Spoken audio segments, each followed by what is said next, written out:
দ্ৰব্যৰ বিৰোধী প্ৰতিবাদত উত্তাল কাকপথাৰ। বৰ্তমান সময়ত নিচাজাতীয় দ্ৰব্যৰ ঘাটিলৈ পৰ্যবেক্ষিত হৈছে উজনি অসমৰ তিনিচুকীয়া জিলা। জিলাখনৰ বিভিন্ন অঞ্চলত অবাধে চলি আছে এই নিচাজাতীয় দ্ৰব্যৰ ৰমৰমীয়া ব্যৱসায়। কানি, মদ, ড্ৰাগছৰ অবাধ প্ৰচলন বন্ধ কৰাৰ দাবীত আজি শতাধিক মহিলাই উত্তাল প্ৰতিবাদ সাব্যস্ত কৰে কাকপথাৰৰ ৰাজপথত।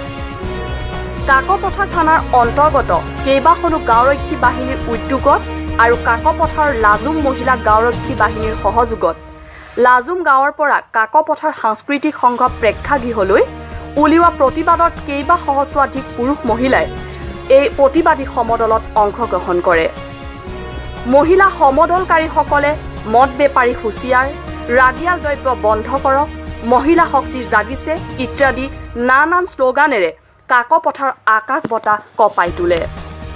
সমদলটোত কাকপথাৰ আৰক্ষী থানাৰ ভাৰপ্ৰাপ্ত আৰক্ষী বিষয়া জনৈক নেওগ উপস্থিত থাকি ৰাগিয়াল দ্ৰব্যৰ ক্ষেত্ৰত কোনো আপোচ কৰা নহ'ব বুলি ব্যক্ত কৰে।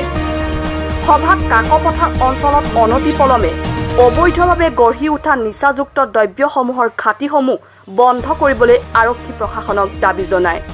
অন্যথা ভৱিষ্যতে মহিলাসকলে ইয়াতকৈ ভয়ংকৰ কাৰ্যসূচী ল'বলৈ বাধ্য হ'ব বুলি হুংকাৰ দিয়ে।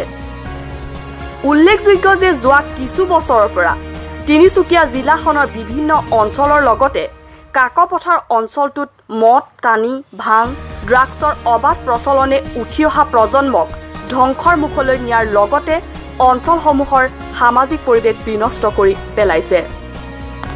তিনিচুকীয়াৰ পৰা Bhaskar Dahal report, Indian prime news.